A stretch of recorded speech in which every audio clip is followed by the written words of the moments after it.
Please stop pushing. I can't take this anymore. The concert venue is packed tight. A man behind me keeps pressing into my backside. I'm wearing a mini skirt today with a thong underneath, and it only makes the situation worse. He lifts my skirt and presses himself against my hips. As the atmosphere heats up, someone in front of me slams into me, and I stumble back a step. My body stiffens as I feel like something just slid inside me. My name was Mandy Cox, and I was a diehard fangirl. I wanted a celebrity to notice me, so I dressed for attention.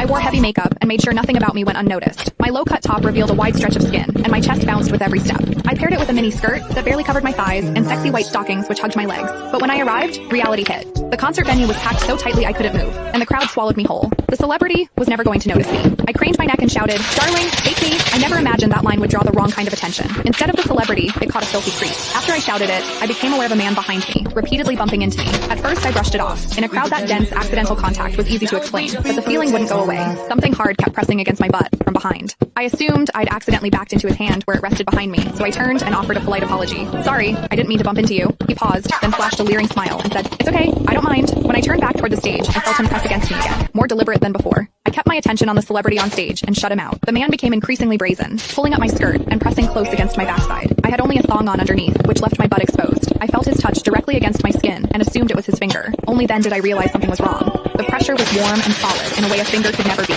My mind lurched as the truth hit me. In the 20 years of my life, this was the first time a man had ever molested me. Fear surged through me, sharp and overwhelming, and my body reacted with an instinct to flee, but there was no way to move. The concert floor was packed wall to wall, leaving me stuck where I stood. I drew myself tight, bracing as if tension alone could keep the fear out. As I did, my hips closed around the man's so-called finger, trapping it between my cheeks. An unfamiliar sensation followed, and warmth rose to my face. What confused me was that I didn't recoil from it. There was a muted comfort to it, and against my will, it sparked a faint sense of expectation. The man behind me seemed to take it as a signal. He moved in closer, repeating the motion until the intrusion was unmistakable. I had lived a sheltered life as a college student, and now I was being toyed with by a stranger while surrounded by people. Shame surged within me without warning. I felt the urge to sob, but my throat closed, and my voice deserted me. Worse still, the pressure forced my thong inward and sent a restless, prickling discomfort through my body that wouldn't fade.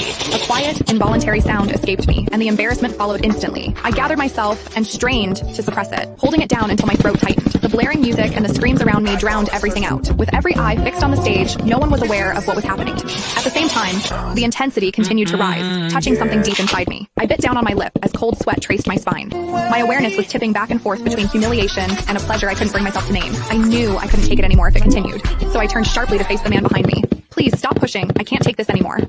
When I finished speaking, the man leaned toward me and whispered in my ear, "Is it exciting, the way I'm pushing against you?" The shame was overwhelming, and I was on the verge of crying. "I'm a virgin. I've never done that kind of thing. Please, let me go." He didn't stop. Instead, his gaze burned deeper as he seized my waist, the pressure growing stronger. "You're really a virgin? Then let me show you what it feels like to be a woman." Click the link in my bio to get the full story for free.